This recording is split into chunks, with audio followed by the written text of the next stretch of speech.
Quando eu morava na casa dos meus pais ainda, eu dormia na sala. Então eu pegava meu colchão, tirava do quarto, levava pra sala e dormia lá. Nessa época, minha irmã mais velha namorava e tal. E era muito comum da gente ficar... Todo mundo ficava ali, a gente via um filme juntos. E aí eu só virava pra dormir. Aí um dia eu tava caindo de sono. Acabou a tela quente, eu acho. Aí eu fui dormir. Fiquei dormindo ali. De repente, eu tô dormindo. Eu começo a acordar e escuto esse barulho aqui, ó. Na hora eu pensei, não, caralho, não. O que eu pensei? Passa, eu voltava a dormir.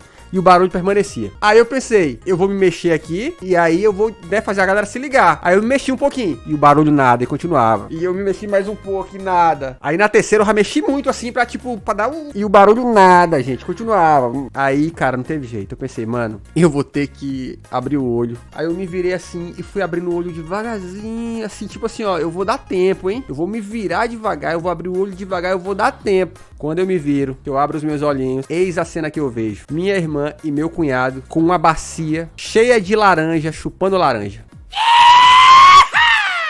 Tô te falando, cara. Veja, me deu um alívio tão grande. Vai ver, eles ouviram você e pegaram a laranja. Pode ser. Deus queira. Funcionou. Eu prefiro a lembrança de uma laranja do que qualquer outra coisa.